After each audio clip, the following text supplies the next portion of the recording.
Aos 12 anos de idade, eu fiz a minha primeira aula de culinária. A minha madrinha era professora de culinária na minha cidade, Belo Horizonte, e com isso ela fazia um doce muito bom de uma grande chocolateria. Pelo menos uma vez por mês eu ia até essa chocolateria e comprava um bombom, porque ele era caro, mas eu gostava muito. Então, pelo menos uma vez por mês eu comprava esse bombom. Quando ela começou a fazer esse bombom, eu falava, eu preciso de aprender a fazer esse chocolate que eu tanto gosto. Com isso, eu comecei a fazer aulas de chocolateria com ela.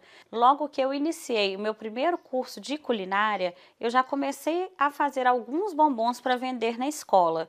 Lógico que naquela época a gente não sabia calcular o custo, a gente achava que só dobrando o valor dos ingredientes que nós gastamos seria lucrativo, que na verdade hoje não é. E aos 17 anos eu cheguei ao ponto de vender umas 200 unidades por dia na escola. Na hora que tocava o sinal do intervalo da escola, já tinha fila de alunos na porta da minha sala querendo comprar os meus bombons. Já na faculdade, eu fazia um volume de trufas tão grande e vendia todos os dias que com esse valor arrecadado na venda dessas trufas eu conseguia pagar basicamente 2 mensalidades na minha faculdade. Eu comecei a produzir os meus doces ainda em casa, fiz um curso de manipulação de alimentos e me filiei a uma cooperativa de artesãos que tinha em Minas Gerais, para que eu pudesse emitir as minhas notas fiscais, fazer algo mais legalizado, já iniciando uma pequena empresa.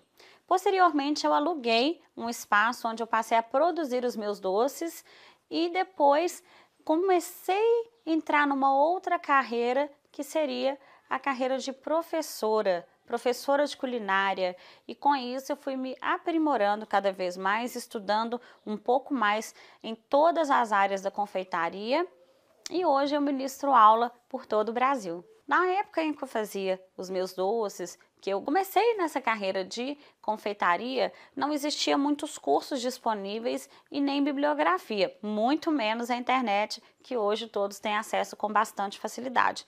Com isso, eu fui treinando, criando as minhas próprias receitas, aprendendo um pouquinho daqui, um pouquinho dali, e fui desenvolvendo o meu próprio receituário. Lógico que a gente pega uma base ou outra da confeitaria básica e em cima disso nós vamos criando outras coisas. Dentro da área da confeitaria, a gente acaba fazendo muita amizade com outros chefes, com outros confeiteiros. Eu tive um grande amigo que me incentivou a começar a participar de alguns concursos de confeitaria. Entre eles eu participei do programa Que Seja Doce, na GNT, fui vencedora do 15º episódio Festa Círios de Nazaré da 2ª temporada. Posteriormente eu fui finalista do Grand Chef Patissier da revista Padaria 2000 e participei de outros concursos dentro da revista, onde eu ganhei 3º lugar com um bombom feito à base de lúpulo e malte, e depois eu fui campeã do Hall dos Famosos na categoria Desafio dos Cupcakes com o cupcake Banoffee. Banoffee Cup era um cupcake de banana. O que me motiva a ensinar confeitaria para outras pessoas é o fato de querer espalhar esse conhecimento. Eu tive muita dificuldade em desenvolver as minhas técnicas, desenvolver as minhas receitas, porque eu não tinha acesso a informações. Com isso, eu acho que me deu essa garra, essa vontade de passar para frente tudo aquilo que eu sei, tudo que eu fui aprendendo ao longo da vida e continuo aprendendo muito, ainda tenho muito o que aprender, mas tudo que eu sei, eu gosto de passar para todos, e isso me incentivou a seguir essa carreira de chefe patissier, culinarista e professora de confeitaria pelo Brasil afora. Hoje em dia, o mercado de alimentação está em alta e eu tenho vários alunos, vários amigos que vivem da confeitaria.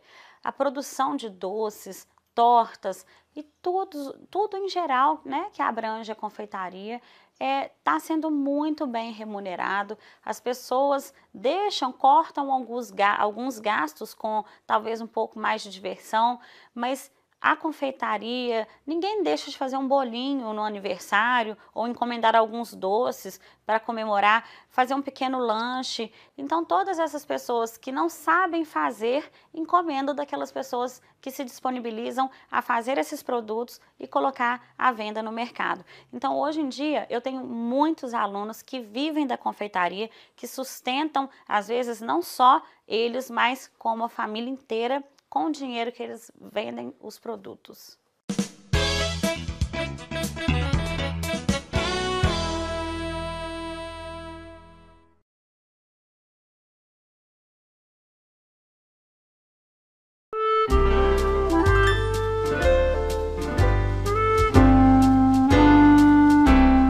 Olá, eu sou Ana Silvia Valadão. Hoje eu estou aqui para dar algumas dicas para vocês a respeito do brigadeiro. Eu percebo que nas minhas aulas de brigadeiro, uma das dúvidas que as pessoas mais têm é em relação ao ponto do brigadeiro. Como eu devo tirar, como eu vou saber qual é o melhor ponto para enrolar, para que ele não fique duro e nem muito mole, seja um ponto bom para manusear, para enrolar, para fazer um trabalho em bico. Uma dica muito bacana que eu dou para vocês é o seguinte: o brigadeiro para enrolar, eu tiro o brigadeiro na temperatura de 98 graus. Os meus brigadeiros, eles têm uma textura muito macia. Normalmente eu faço a massa em um dia e enrolo no dia seguinte. E com essa temperatura, você vai garantir um brigadeiro que tenha uma textura boa para enrolar e é um brigadeiro que ele vai demorar para cristalizar. Dependendo da receita, esse brigadeiro vai durar até 7 dias sem cristalizar. Vou mostrar para vocês aqui agora como que ficou a textura do meu brigadeiro que eu tirei a 98 graus. Eu fiz essa massa ontem e vou enrolar aqui para vocês hoje e vocês vão perceber um pouquinho dessa textura do brigadeiro. Olha aqui como que ficou a textura do meu brigadeiro. Embora ele esteja bem firmezinho, você passa a colher e ele tá macio, tá? Eu vou enrolar esse brigadeiro para vocês, vou tentar fazer com que vocês daí consigam perceber essa textura que esse brigadeiro ficou. Vou untar minha mão. Ele tá bem macio, bem delicado. Brigadeiro, a gente não deve ficar colocando força na hora de enrolar, fazendo um movimento leve, porque senão ele começa a amassar e você fica ali com aquela massa toda a vida na mão, tentando deixar ele redondinho e ele vai acabar amolecendo. Só enrolei um pouquinho, já vou passar no meu confeito de chocolate, nas minhas raspinhas de chocolate e ficou um brigadeiro firme. Não é um brigadeiro que vai achatar com facilidade e também não vai cristalizar. Lembrando que se você quiser saber mais dicas a respeito dos brigadeiros gourmets, tem o nosso e-book vendido aqui na minha página, 50 tons de brigadeiro com muitas outras dicas a respeito e 50 receitas de brigadeiro para vocês treinarem em casa. Até a próxima!